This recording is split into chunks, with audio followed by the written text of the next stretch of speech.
अस्सलामुअलैकुम। तो आज की इस वीडियो में हम देखने वाले हैं एसएसटी। तो मैंने कमेंट्स में देखा था कि कोई एक तो आई थिंक एक या दो लोग थे जिनको एसएसटी का चाहिए था, मतलब वीडियो चाहिए थी। तो ये एसएसटी वालों के लिए है जिन्हें एसएसटी जिन्होंने सब्जेक्ट लिया है। तो यहाँ पर आपको 6 टू लेके 8 तक की एनसीईआरटी का मैंने माइंड मैप नोट्स बनाया है, और ये नोट्स जो है आपको हिंदी प्लस इंग्लिश यानी बाइलिंगुअल में अवेलेबल है। तो आई नो कि एसएसटी आपका बहुत ही ज़्यादा वास्ट है। तो मैंने अभी तक जितना मैंने नोट्स बनाया है वो मैं आपको विथ एक्सप्लेनेशन दे रही हूँ, बट नेक्स्ट डे मैं आपको इसके आगे का भी प्रोवाइड कर दूँगी। सो डोंट वरी, आपको बस रिवीजन करना है। और रिमेंबर, ये जो नोट्स है ये नोट्स जो है मैंने प्रीवियस क्वेश्चंस को, जो प्रीवियस 5-6 साल या 10 इयर्स के हैं, मैं उनको देखते हुए मैंने इन क्वेश्चन को इन ये टॉपिक लिए हैं। और इन टॉपिक में आप को सारे पॉइंट्स मिल जाएंगे जो कि सीटेट पूछती है। तो इसीलिए इस नोट्स की आप कह सकते हैं कि ईच एंड एवरी पॉइंट जो है बहुत ही ज़्यादा इम्पॉर्टेंट है। आप खुद इस नोट्स को देख सकते हैं, बहुत ज़्यादा मतलब मेंशन नहीं है चीज़ें, और जो बहुत ज़्यादा इम्पॉर्टेंट है मैं उन्हें आपको बता दूंगी कि हाँ, ये चीज़ों पर ही आप ज़्यादा फोकस करें। सो बी केयरफुल, आपको अच्छे से इसे सुनना है, और अगर बेटर है तो आप पेन पेपर लेके बैठो। आपको जो ऐसा लगता है कि हाँ, ये इन्फॉर्मेशन हमने नहीं पढ़ी थी या ये हमसे छूट चुका है, हमने नहीं पढ़ा है इसे, तो आप उसे नोट डाउन कर लें। क्योंकि आई होप आप अगर सीटेट एस्पिरेंट्स हैं तो आपने स्टडी तो बेहतर तरीके से की ही होगी, और ये वीडियो आपके लिए एक रिवीजन का काम करेगी। ओके, और एज वेल एज जिसने नहीं पढ़ा है तो उसके लिए भी ये बहुत हेल्पफुल होने वाली है। तो चलिए हम स्टार्ट करते हैं। तो यहाँ पर मैंने फर्स्ट टॉपिक जो लिया है मौर्य एम्पायर। अब ये जो मौर्य एम्पायर है, इससे बहुत से क्वेश्चंस प्रीवियस ईयर्स में पूछे गए हैं। तो सबसे पहले देखिए, मौर्य एम्पायर्स जो है इसके फाउंडेड जो करने वाले कौन थे, उनका नाम था चंद्रगुप्त मौर्य। आई होप सभी जानते होंगे। और चंद्रगुप्त मौर्य को देखिए इस नोट्स में जैसे है वैसे वैसे हम पढ़ते जाते हैं। Was supported by wise man named, उनका नाम क्या था, चाणक्य और कौटिल्य। मतलब ये जो पर्सन थे चाणक्य, और चाणक्य को तो आप सभी जानते हैं। तो ये जो थे चंद्रगुप्त मौर्य को बहुत सपोर्ट करते थे, एक टीचर की तरह उनकी बहुत हेल्प की है। किसकी? चंद्रगुप्त मौर्य की। अब जो चाणक्य थे ना, इन्होंने एक बुक लिखी थी, और वो बहुत ही फेमस बुक है जो कि सीटेट में पूछा गया है ये क्वेश्चन। उस बुक का नाम है अर्थशास्त्र। तो अर्थशास्त्र में इन्होंने मौर्य एम्पायर्स के बारे में बहुत सी चीज़ों को क्या किया है, डिस्क्राइब किया है। मगर उनमें से जो इम्पोर्टेंट्स हैं मैंने मेंशन किया है। सबसे पहले तो उन्होंने रोड्स एंड रिवर, क्योंकि वो टाइम पर जो रोड और रिवर्स जो होते थे ना, वो एक तरीके का आने जाने का जो एक साधन होता है ना, कि हम कौन से रास्ते से आएंगे जाएंगे, इंसान को वो टाइम पर कारोबार करना होता था। तो मोस्टली इंसान रोड्स, रिवर, इन चीज़ों का यूज़ करता था, रिवर वगैरह। तो ये लोग क्या करते थे, टैक्स कलेक्ट करते थे। और नेक्स्ट ट्राइब्यूट का मतलब होता है नजराना। जैसे कि देखो, नजराने में लोग अशरफी और सोने के सिक्के, चांदी के सिक्के या प्रीशियस मेटल्स वगैरह देते थे। तो ये सारी चीज़ें उन्होंने बताई है कब की, मौर्य एम्पायर की। एंड अकॉर्डिंग टू अर्थशास्त्र है, यानी कि किताब के अकॉर्डिंग यहाँ बताया जा रहा है कि जो द नॉर्थ वेस्ट में, यानी कि अगर आप ऊपर साइड में जाओगे, नॉर्थ साइड में जाओगे, तो वहाँ पर ब्लैंकेट जो था, ब्लैंकेट का कारोबार, वहाँ पर ब्लैंकेट जो थी बहुत ज़्यादा फेमस थी। और ये भी क्वेश्चन सीटेट पेपर में आया हुआ है, आप देख सकते हैं। और नेक्स्ट जो था साउथ इंडिया, अगर आप इंडिया के साउथ में आ जाएंगे तो वहाँ पर कौन सी चीज़ें बहुत फेमस होती थी, या वहाँ पर किस चीज़ का व्यापार बहुत ज़्यादा था, तो गोल्ड और प्रीशियस स्टोन का। तो ये तो बात हो गई। चलिए, इन अर्थशास्त्र जिस बुक में इन्होंने बताया है। अब हम बात करते हैं चंद्रगुप्त मौर्य के टाइम पर एक जिसे आप एम्बेसडर कहते हैं। तो यहाँ पर उनका नाम है, नाम मैंने इंग्लिश में मेंशन किया है क्योंकि हिंदी में भी तो वही होगा ना। तो मेगास्थनीज जो थे ये एम्बेसडर थे। कहाँ के थे ये एक यूनानियन राजदूत थे। तो एम्बेसडर जो होते हैं उन्हें हिंदी में हम राजदूत कहते हैं। तो राजदूत था जो सेलेकस निकेटर ये एक राजा थे, इनके द्वारा ये भेजा गया था चंद्रगुप्त मौर्य के दरबार में। क्यों भेजा जाता है, क्यों भेजते थे ये लोग, ताकि वो राजा जिनकी डायनेस्टी है वहाँ पर, ये लोग क्या करें, आपस में इनका रिलेशन अच्छा हो, ताकि जो बाहर से जो ब्रिटिशर्स जो आते थे हमारे यहाँ पर व्यापार करने, वो इजीली क्या कर सके, अपना व्यापार कर सके। क्योंकि अगर उस एरिया के राजा से अगर अंग्रेज़ों की अच्छी जमेगी तो वो अच्छे से कारोबार चलता था। तो इसीलिए ये लोग क्या करते थे, भेजते थे अपने एम्बेसडर्स को। तो याद रखना। और ये जो मेगास्थनीज थे, इनकी एक किताब है जिनका नाम है इंडिका। ओके, तो आई नो इसमें लिख दिया, ये नोट्स आपको इसलिए बहुत ज़्यादा लग रही होगी ना, क्योंकि इसमें मैंने हिंदी और इंग्लिश दोनों में ही मेंशन किया है। तो डोंट वरी, मैं आपको जितना बोल रही हूँ आप एटलीस्ट उतना सुन लेंगे ना, तो बहुत ही अच्छी बात होगी। फिर आप देखोगे तो आपको इजीली समझ में आएगा। अब हम बात कर लेते हैं, नेक्स्ट टॉपिक है हमारा द प्री हिस्टोरिक पीरियड। अब देखिए, आप सभी को मालूम होगा ये कि हमारी जो प्री हिस्टोरिक पीरियड है उसको हमने 3 पार्ट में डिवाइड किया है। पैलियोलिथिक, जिसे आप हिंदी में कहेंगे पूरा पाषाण योग्य, एंड मीजोलिथिक यानी कि मध्य पाषाण योग्य, एंड लास्ट वन जो है नियोलिथिक नव पाषाण योग्य। अब देखिए, सबसे ज़्यादा जो इम्पोर्टेंट है ना आपका पहला वाला है पैलियोलिथिक पीरियड। तो ये पीरियड ऐसा टाइम था ना कि सबसे पहले तो इसका टाइम पीरियड ही आप देख लो, 2 मिलियन से 12,000 ईयर अगो की बात कर रहा है। अब आप ये टाइम देख के अगर आप थोड़ा सा ये हो जाओगे कि हाँ 2 मिलियन से 12,000 मतलब ये तो नंबर कम हो रहा है, और हम जब आगे बढ़ते हैं तो नंबर्स क्या होते हैं हमारे, आगे बढ़ते हैं। तो एक बात हमेशा याद रखना, जब भी आपके नंबर्स, मैं थोड़ा इसको एक्सप्लेन करती हूँ। सपोज़ ये एक लाइन है, ये आपका कोई भी टाइम है, सपोज़ 0 समझ लो या एनीथिंग। दो सेक्शन यहाँ पर मैंने बनाए हैं। तो ये सेक्शन जो है आपका, इधर वाले जो आएंगे, इधर वाले सारे नंबर आप इसे क्या कहोगे, AD। और ये इस लाइन के पहले वाले जो हैं उसे आप क्या कहेंगे, BC। ओके, अब ये BC क्या है, BC यानी बिफोर क्राइस्ट, और BC को ही हम क्या कहते हैं, BCE भी कहते हैं, और AD को हम और क्या कहते हैं, CE कहते हैं। अब AD का भी फुल फॉर्म जान लो, एनो डोमिनी। ओके, और CE का मतलब होता है कॉमन एरा, दोनों इक्वल हैं। AD ही CE है और BC ही क्या है, BCE है। BCE यानी बिफोर कॉमन एरा। अब आप बोलोगे ये क्या है, तो देखिए ये जो ये लाइन मैं बना रही हूँ ना, ये लाइन जो है, अगर आप इससे पहले की बात करें यानी ये साइड की बात करें, तो आप कहेंगे जो जीसस थे, जीसस की पैदाइश यानी उनके बर्थ से पहले की जो बात होगी वो इस डायरेक्शन में जाएगी, और उनके पैदाइश के बाद की जो बात होगी वो कौन से डायरेक्शन में जाएगा, वो आपके जाने वाला है राइट वाले डायरेक्शन में। ठीक है, राइट वाले डायरेक्शन में। तो जब आप राइट वाले डायरेक्शन में जाते हो तो नंबर आपके बढ़ेंगे, मगर जब आप लेफ्ट वाले डायरेक्शन में जाओगे तो नंबर आपको कम होते हुए दिखाई देंगे। जैसे कि ये देख लो, ये क्या है, 2 मिलियन से लेके 12,000 ईयर अगो। तो देख रहे हैं आप, 2 मिलियन से छोटा हो रहा है ना, कम की तरफ आप जा रहे हो। तो ये आपका किस में आ जाएगा, तो आप कहेंगे ये आपका आ जाएगा बिफोर क्राइस्ट में। तो इतनी बात है, इतनी सी बात आप याद रखोगे तो ठीक है। सब तो इस नोट्स में मैं आपको ये बताने की कोशिश कर रही हूँ कि इसमें से भी क्वेश्चन CTET में आया है कि CTET में ये पूछा गया था कि कौन सा पीरियड जो है सबसे लंबा, सबसे लॉन्गेस्ट है। तो आप देख सकते हैं यहाँ पर इस नोट की हेल्प से कि ये 2 मिलियन से लेके 2000 ईयर्स अगो बहुत होता है, ये 12,000 से लेके 10,000 और ये 10,000 से लेके ऑनवर्ड्स। तो आप खुद समझ सकते हैं कि सबसे ज़्यादा, सबसे जो लॉन्गेस्ट पीरियड जो है उसे हम उसको किस में देख सकते हैं, पेलियोलिथिक। ओके, जिसे आप कहते हैं हिंदी में पूरा पाषाण। ओके, यहाँ पर सा है वो एक्चुअली में वो पा है, तो थोड़ा सा स्पेलिंग एरर है, देख लेना आप हिंदी में जो है। ठीक है, ये जो है ना, ये शा नहीं है, ये सा नहीं है, वो क्या है, पा है। ओके, तो ठीक है।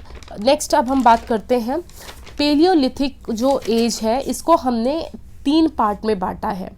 ठीक है, कौन कौन से 3 पार्ट हैं, लोअर, मिडिल एंड अपर। और एक मिनट, हाँ, पैलियोलिथिक का पहले मीनिंग समझ लेते हैं। पेलियो का मतलब होता है ओल्ड और लिथोस का मतलब होता है स्टोन, यानी कि पेलियोलिथिक, मीज़ोलिथिक, नियोलिथिक, सब में लिथिक लिथिक वर्ड जो जुड़ा है, और उस लिथिक वर्ड का मतलब क्या होता है, पत्थर यानी कि स्टोन, कि ये सभी ही स्टोन का टाइम था। जैसे कि आपने छोटी क्लास में पढ़ा होगा स्टोन एज, ठीक है, तो वो चीज़ों की यहाँ पर बात हो रही है।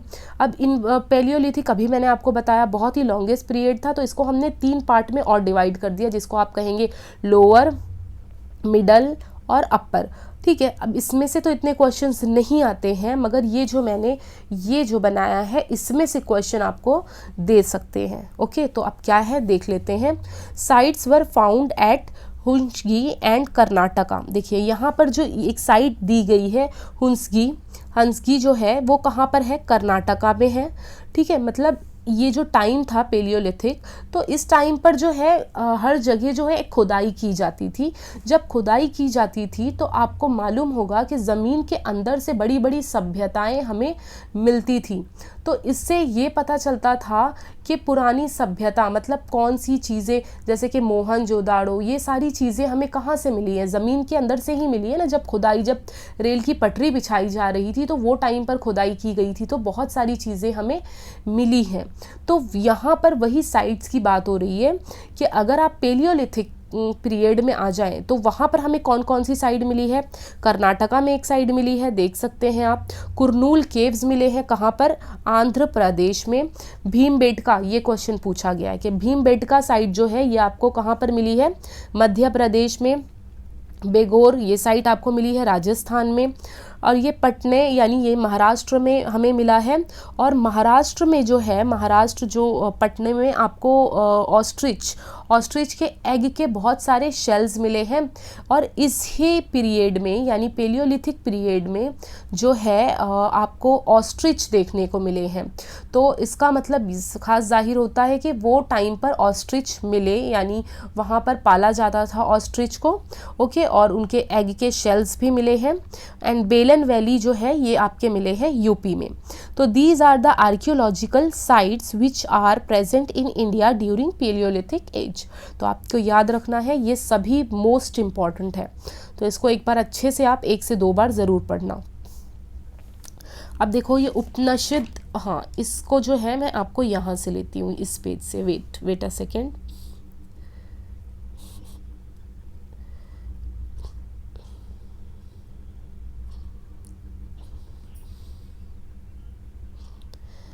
यस, पहले यहाँ से हम पढ़ते हैं इसे।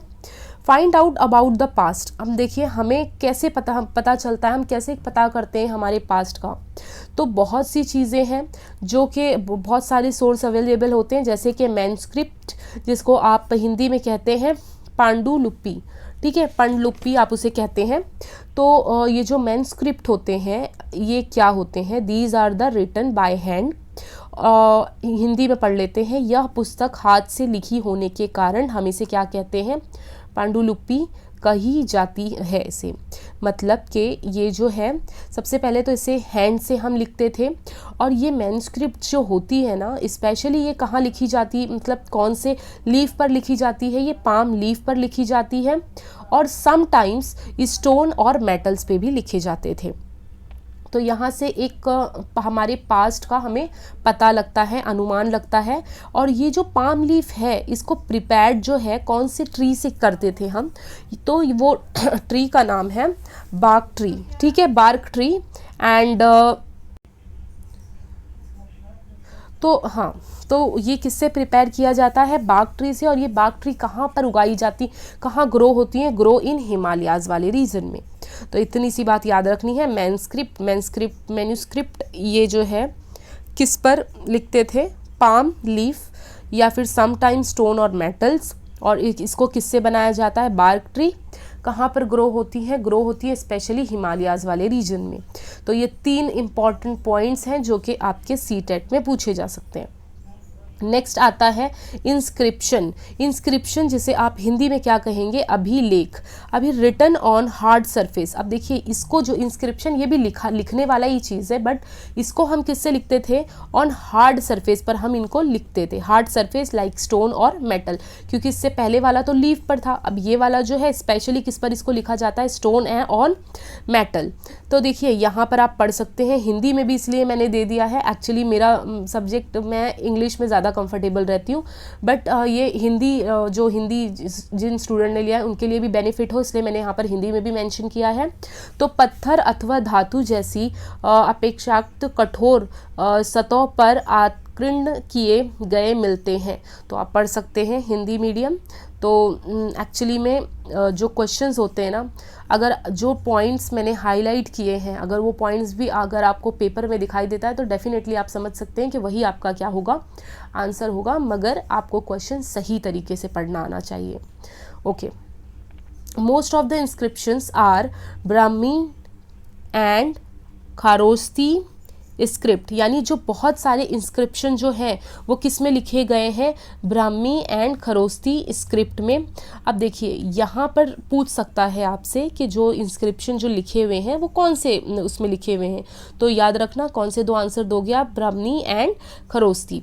तो यहाँ पर जो ब्राह्मी जो है ये जेम्स प्रिंसेप थे, was first decipher the Brahmi, यानी इन्होंने ही सबसे पहले इस ब्राह्मी ये जो स्क्रिप्ट है इसको पढ़ा, क्योंकि एक्चुअली में वो लैंग्वेज अगर हम देखेंगे तो उनके कोडिंग वर्ड्स हमें कुछ भी समझ में नहीं आने वाले, तो उनको डेसिफर करने वाले कौन थे, जेम्स थे। तो इसलिए मैंने इस चीज़ को हाईलाइट किया यहाँ पर। अब आर्कियोलॉजिकल एविडेंस, आर्कियोलॉजिकल एविडेंस जो है हिंदी में आप पढ़ सकते हैं, हिंदी में आर्कियोलॉजिकल को क्या कहते हैं। अब आर्कियोलॉजिकल में सबसे पहले इंपॉर्टेंट चीज़ तो आपको ये याद रखना है, एलेक्जेंडर कनिंघम।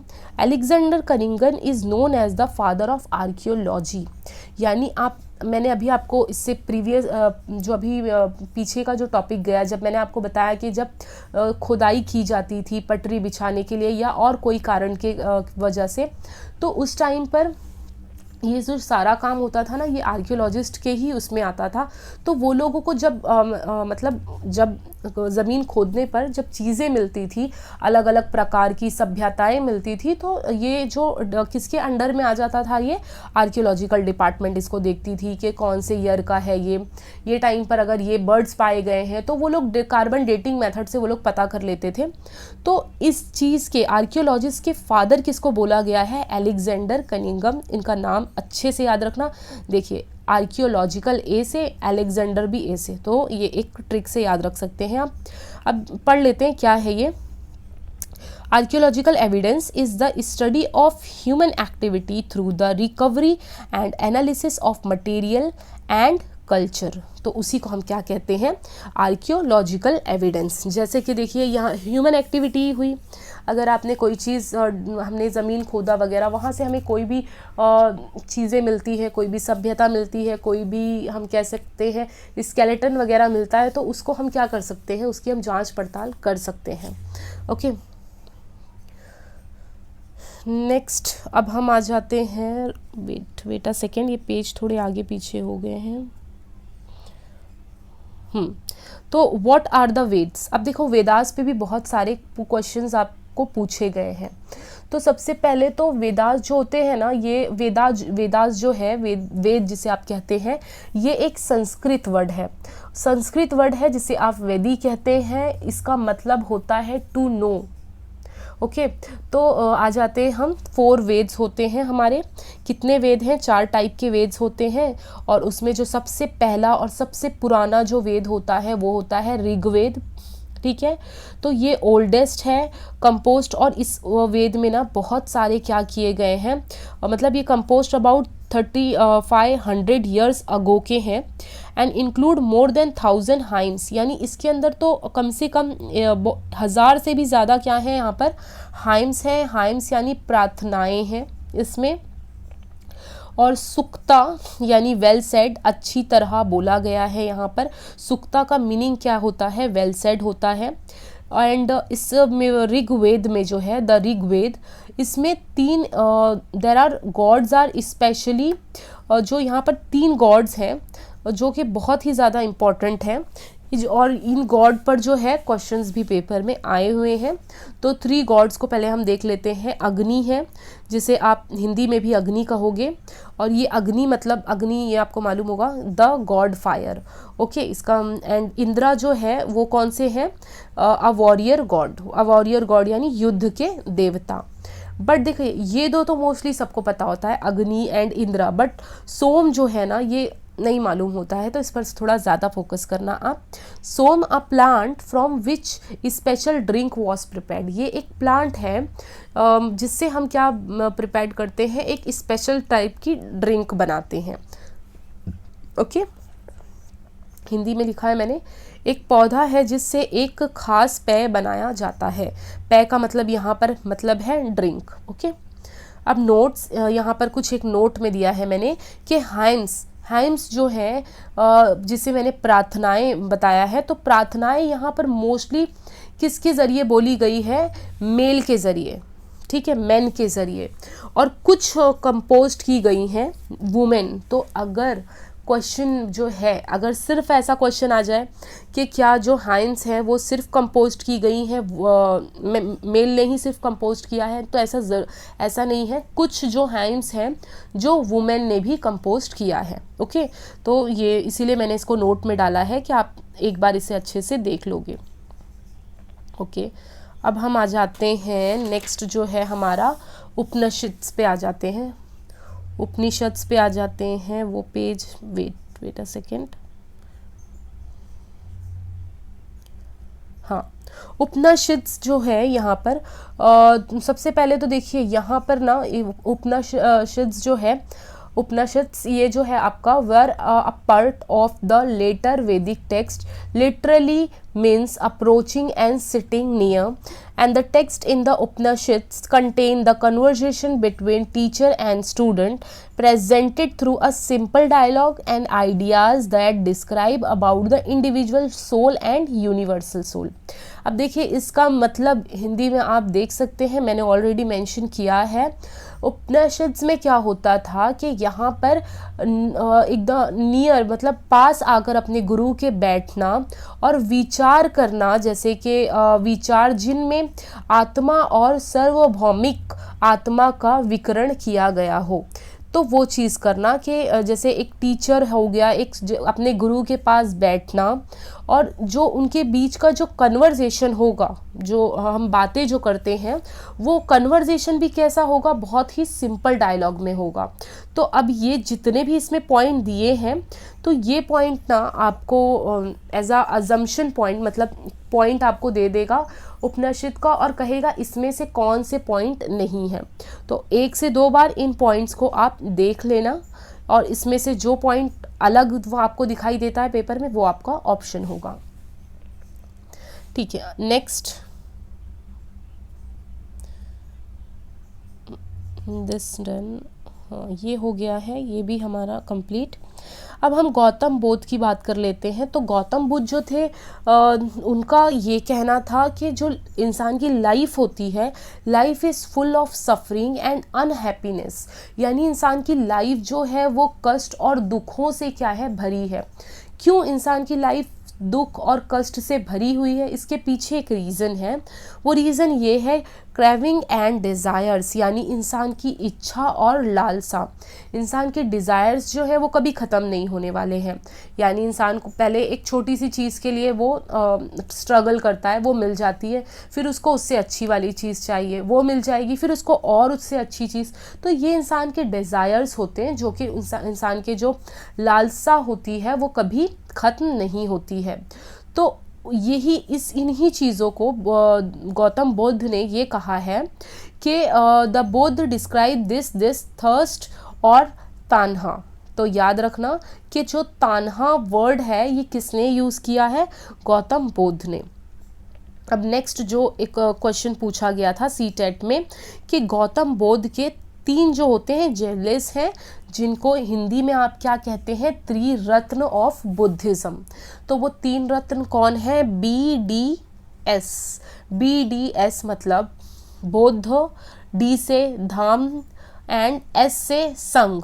तो ये 3 जो है इनके त्रिरत्न में आते हैं। याद रखना, पेपर में आपसे पूछ लेगा कि इनमें से कौन से 3 रत्न में नहीं शामिल है या नहीं है, इंक्लूड नहीं है। तो ये 3 तो है। अब इसको छोड़कर जो भी आपको वहाँ ऑप्शन में दिखेगा आप वो ऑप्शन के साथ मार्क कर दोगे। ओके, अब देखिए ये एक रॉल्ट एक्ट के बारे में हम डिस्कस कर लेते हैं।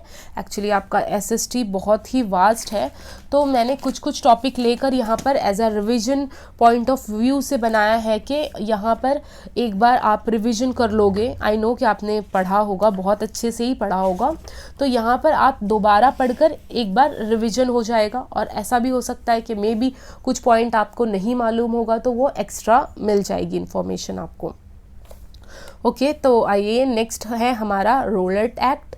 जो ये रोलर्ट एक्ट था इसे आप कह सकते हैं ब्लैक एक्ट। इसको ब्लैक एक्ट भी बोला गया, क्यों? क्योंकि ये एक्ट में ये बोला गया था jail without a trial for 2 years, यानी अगर कोई भी इंडियन को अगर जेल में डाला जाएगा तो नो ट्रायल, नो ज़मानत, डायरेक्ट 2 साल की उनको सज़ा मिलेगी। तो यहाँ पर बेगुनाह जो थे, जो वायलेंस नहीं कर रहे थे, उनको भी ज़बरदस्ती क्या किया जा रहा था, जेल में बंद कर दे रहे थे ब्रिटिशर्स। तो देखिए यहाँ पर तो बहुत से पॉइंट है, मगर मैं आपको जो पॉइंट बताती हूँ आप सिर्फ वही चीज़ को देखें।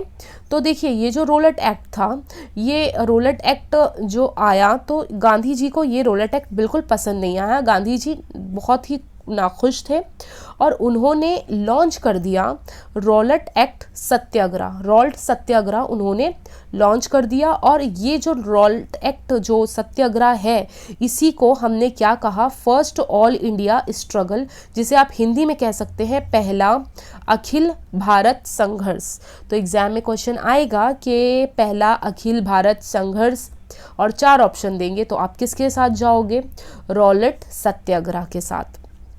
अब रोलर्ट सत्याग्रह के 3 पिलर बनाए गए, स्ट्राइक, फास्टिंग, प्रेयर। मतलब स्ट्राइक करना है, फास्टिंग यानी भूखे पेट, और हम क्या करेंगे, प्रेयर करेंगे।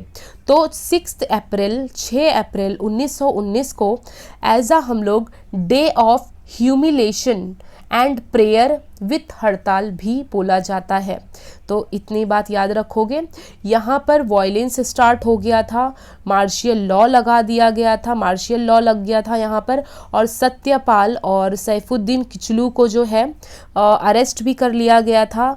एंड तो यहाँ पर जो हो रहा था, बहुत ही प्रोटेस्ट हो रहा था। नेक्स्ट पेज कहाँ है, वेट,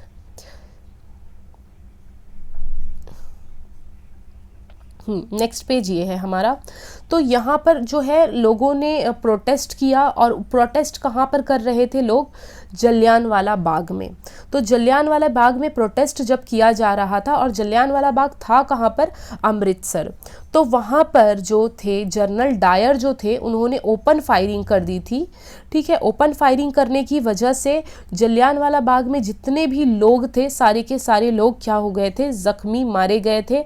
तो इसकी वजह से यहाँ पर एक डेटा भी आया है कि 1600 जो डेड मतलब लोग मर गए थे इसमें। ये एक ऑफिशियल डेटा बताया गया था, और इसकी वजह से ही हंटर कमीशन भी बिठाई जाती है। But these point are not important actually, तो आपको ये तो नहीं देखना है। बट हाँ, जो रविंद्रनाथ टैगोर थे, जब उनको ये पता लगता है जलियांवाला बाग केस, तो वो अपनी जो सर की जो उपाधि जो उनको दी गई थी अंग्रेज़ों की तरफ से, वो क्या करते हैं, वो उस उपाधि को क्या कर देते हैं, वापस कर देते हैं। क्यों? क्योंकि जब उन्हें जलियांवाला बाग की जो रियलिटी पता लगती है कि उधर इतने सारे लोगों को ओपन फायरिंग करके मार दिया गया है, तो इसलिए रविंद्रनाथ टैगोर जो है अपनी सर की जो उपाधि होती है वो क्या कर देते हैं, वापस कर देते हैं। तो ये था हमारा ऑल अबाउट जिसे हम कहते हैं रोलर्ट एक्ट। तो मोटी मोटी तीन ही इन्फॉर्मेशन है इसमें। इसको ब्लैक एक्ट बोला गया, इसी में लॉन्च किया गया था रोलर्ट सत्याग्रह, जिसको आपने कहा first all India struggle. And यहाँ पर 6 अप्रैल 1919 को as a day of humiliation and prayer with हड़ताल, ये एक याद रखोगे। एंड जो जलियांवाला बाग है, मतलब Satyagraha Sabha were set up the Jallianwala Bagh. Okay. तो जलियांवाला बाग में जो ट्रेजिडी हुई थी जिसमें बहुत से लोग मारे गए थे, तो उसकी वजह से रविंद्रनाथ टैगोर क्या करते हैं, अपनी सर की जो उपाधि अंग्रेज़ों ने दी थी वो रिटर्न कर देते हैं। तो इतनी सी बात आपको यहाँ पर याद रखनी है। तो अब हम आ जाते हैं अपने नेक्स्ट पॉइंट की तरफ। तो चलिए, चंद्रगुप्त मौर्य डन। अब नेक्स्ट हम आ जाते हैं अशोका। अब देखिए, इनसे भी ना क्वेश्चंस बहुत आए हुए हैं प्रीवियस में ईयर में, इसलिए मैंने पहले इस टॉपिक को मेंशन किया है। अशोकाज वार इन कलिंगा।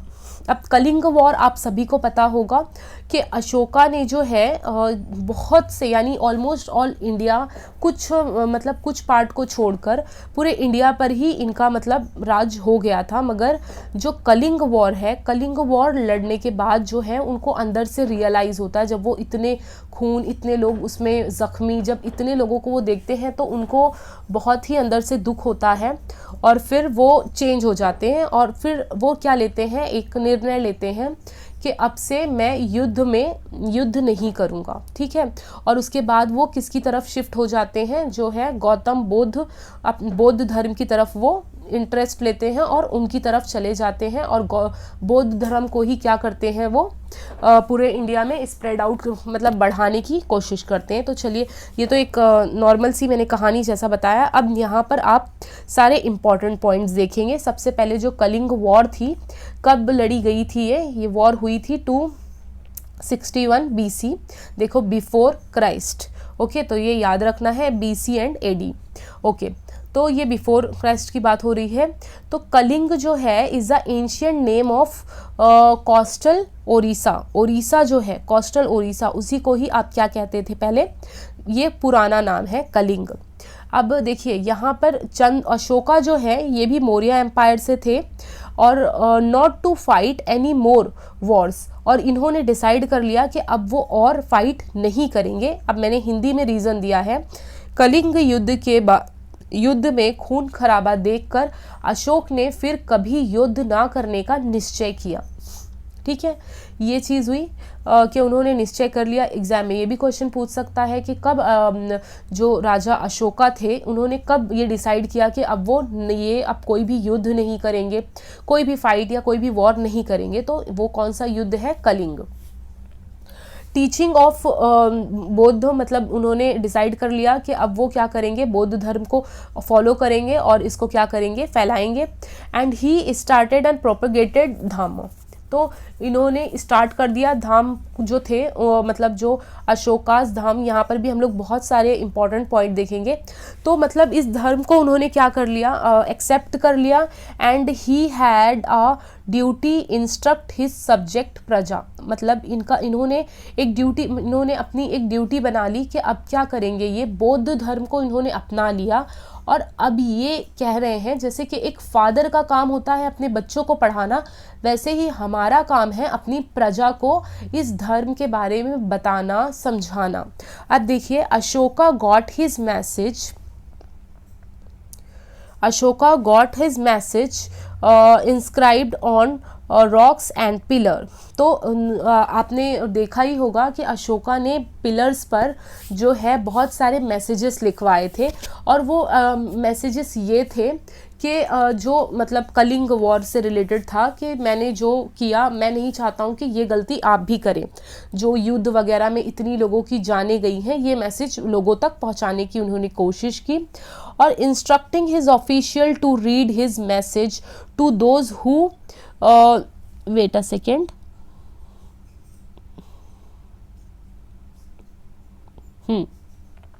तो नेक्स्ट पॉइंट हमारा आता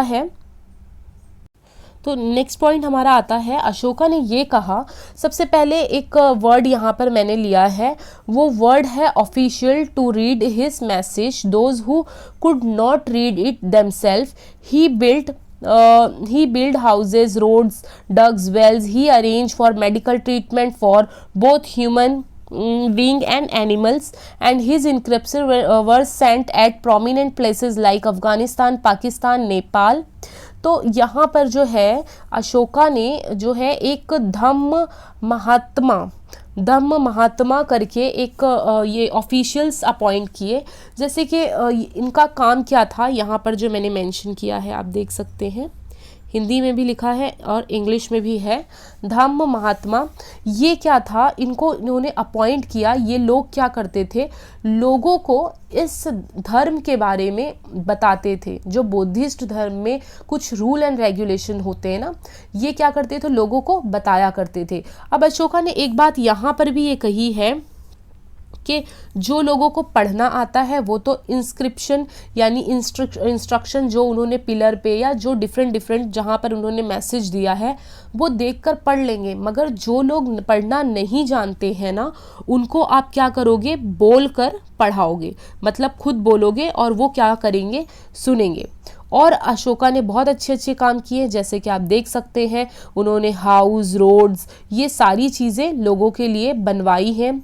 और जो है मेडिकल ट्रीटमेंट, ये सारी चीज़ें हैं। और जो इनके जो इंस्क्रिप्शंस थे ना लिखे हुए, वो इंस्क्रिप्शंस जो है हमारे इंडिया के बाहर यानी अफ़गानिस्तान, पाकिस्तान, नेपाल में भी भेजी गई। और वहाँ पर भी वहाँ पर भी इनके बहुत ही फॉलोअर्स हैं बौद्ध धर्म के।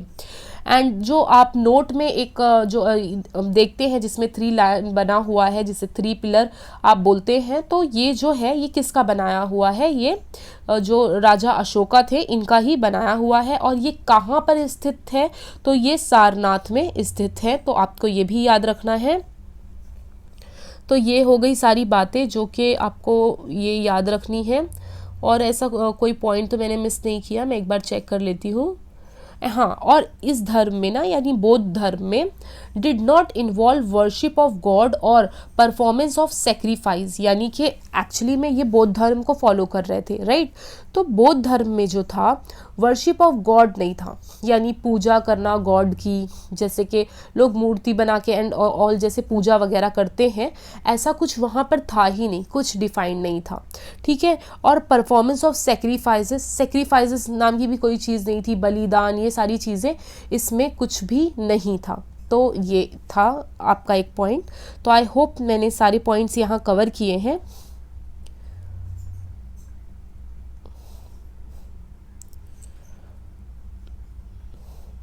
हाँ, एक और है, तो ये तो आपका ज्योग्राफी का टॉपिक हो जाता है, टाइप ऑफ रॉक्स। तो शॉर्ट नोट्स की तरह आप देख सकते हैं। तो देखिए रॉक्स के जो होते हैं वो 3 टाइप होते हैं। कौन कौन से हैं ये आपको पता होना चाहिए। Ignatius rocks, sedimentary rocks, metamorphic rocks. Ignatius rocks को भी मैंने हिंदी में मेंशन किया है, देख लीजिएगा।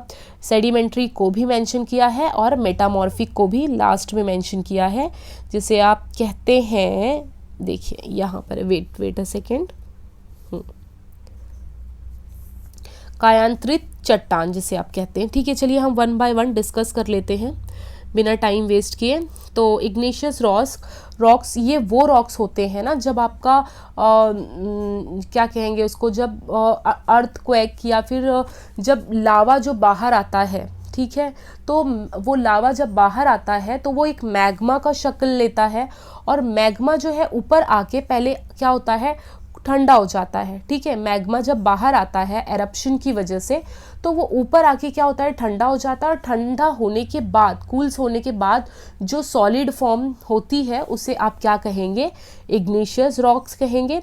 और इग्नेशियस रॉक्स जो होते हैं, इग्नेशियस रॉक्स को हमने 2 पार्ट में डिवाइड किया है। क्यों किया है, क्योंकि एक तो वॉल्केनिक एरप्शन की वजह से मैग्मा बाहर आया, और बाहर आने की वजह से ऊपर आए और वो ठंडे होकर क्या बन गए, रॉक्स की शक्ल ले लिए, राइट। बट कुछ मैग्मा अंदर भी तो है, ज़मीन के अंदर है, तो उस ज़मीन के अंदर होने की वजह से वो क्या होते हैं, ज़मीन के बाहर पूरी तरह आ नहीं पाते, तो अंदर ही क्या हो जाते हैं, वो कूल्स हो जाते हैं, ठंडे हो जाते हैं।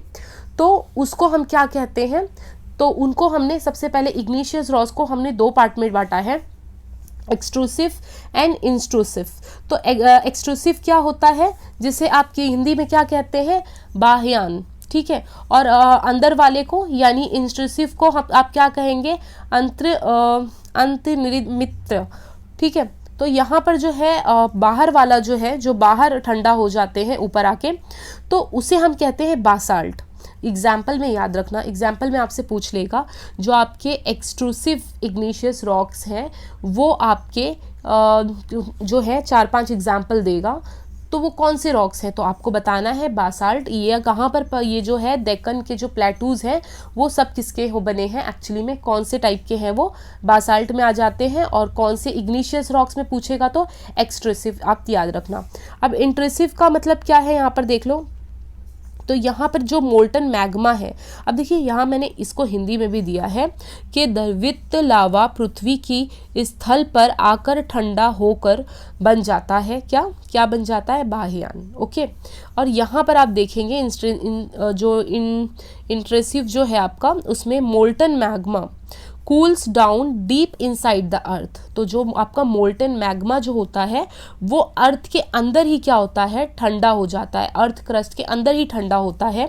जैसे हिंदी में आप कहेंगे द्रवित मैग्मा कभी भूपट्टी के अंदर ही ठंडा होता है, यानी अर्थ क्रस्ट के अंदर ही ठंडा हो रहा है, तो उसे आप क्या कहेंगे, इंट्रूसिव इग्निशियस रॉक।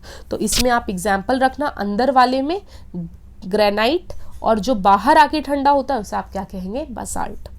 ठीक है, तो ये आपका हो गया इग्निशियस रॉक। अब आ जाते हैं हम सेडिमेंट्री रॉक्स पर।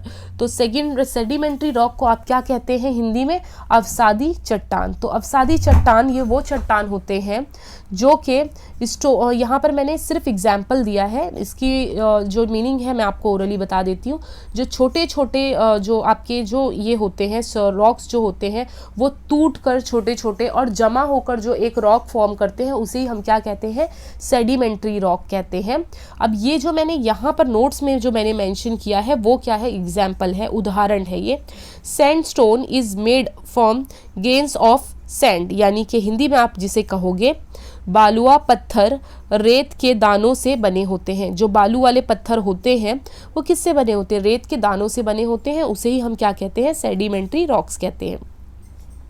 अब आपका लास्ट जो आएगा मेटामॉर्फिक रॉक्स। तो मेटामॉर्फिक रॉक्स ये क्या होते हैं ना, ये एक्चुअली दोनों का कॉम्बिनेशन होते हैं, मतलब इग्नियस रॉक और sedimentary rocks can change into metamorphic rocks. मतलब ये कि अगर आप इग्नियस रॉक और सेडिमेंट्री रॉक यानी ये जो दोनों रॉक हैं, अगर इन दोनों को आप अंडर हीट एंड प्रेशर, बहुत ज़्यादा हीट और प्रेशर देते हैं जब ये दोनों को आप, तो वो किस में कन्वर्ट हो जाता है, थर्ड वाले रॉक में कन्वर्ट हो जाता है, जिसे आप कहते हैं मेटामॉर्फिक रॉक। तो याद रखना। अब देखिए इसके अंदर जो है सबसे ज़्यादा अगर इम्पॉर्टेंट कहूँ तो एग्जाम्पल्स होते हैं। आपको एग्जाम्पल देगा और पूछ लेगा कि ये कौन से टाइप का रॉक है। ठीक है, तो यहाँ पर देखिए हिंदी में भी मैंने मेंशन कर दिया है इस चीज़ को। ताप और दाब, ताप यानी हीट, दाब यानी प्रेशर के कारण रूपांतरण हो जाने से कायांतरित चट्टान फॉर्म होती है। ठीक है, तो यहाँ पर याद रखना है ताप और हम लोग क्या एक्स्ट्रा दे रहे हैं, ताप और दाब। ताप यानी हीट और दाब का मतलब होता है प्रेशर। उसके कारण क्या हो रहा है, रूपांतरण हो जाने के कारण ये किस में कन्वर्ट हो जा रही है, मेटामॉर्फिक रॉक। एग्जाम्पल अब देखिए सबसे मेन जो है आपका यहाँ पर उदाहरण है। तो उदाहरण में आप देख सकते हैं क्ले को अगर आप बहुत ज़्यादा हीट और क्या दें, प्रेशर दें, तो किस में कन्वर्ट हो जाएगा, स्लेट में। एंड लाइमस्टोन को आप ज़्यादा ताप और दाब दें तो वो किस में कन्वर्ट हो जाता है, मार्बल में। तो ऐसे ये क्वेश्चन आया हुआ है कि clay converted with salt slate and limestone जो है कन्वर्ट हो रहा है मार्बल में। ये कौन से रॉक का एग्जाम्पल है, तो आपको बताना है ये कौन से रॉक का एग्जाम्पल है, ये मेटामॉर्फिक रॉक्स। ओके, अब लास्ट में जो है नोट्स मैंने दिया है यहाँ पर, तो ये इम्पॉर्टेंट है, आपसे पूछ लेगा कि ताजमहल जो है कौन से स्टोन से बनाए गए हैं। तो ताजमहल के लिए हमने वाइट मार्बल यूज़ किए हैं। रेड फोर्ट के लिए कौन से हैं, तो रेड सैंडस्टोन यूज़ किया है। तो इस तरीके से ये चारों जो पॉइंट्स हैं ये आपको एज अ इंफॉर्मेशन भी आप याद रख सकते हैं, किसी को बताने के लिए भी काम आता है। ठीक है, तो आज की वीडियो में आई थिंक इतना ही है, ये सारी चीज़ें हमने कर ली है। ओके, ये रोलर टैक्ट हो गया, हाँ, तो आई थिंक हाँ सब हमने कंप्लीट कर दिया। यहाँ पर टोटल 10 पेजेस थे। तो नेक्स्ट वीडियो में मैं जो एसएसटी का जो आपका आगे का टॉपिक है उस पर हम बात करेंगे। ओके, और ये जो पीडीएफ है ये मैं लिंक जो है आपकी क्या कहते हैं उसे, टेलीग्राम लिंक पर मैं इसे अपलोड कर देती हूँ। Okay, thank you.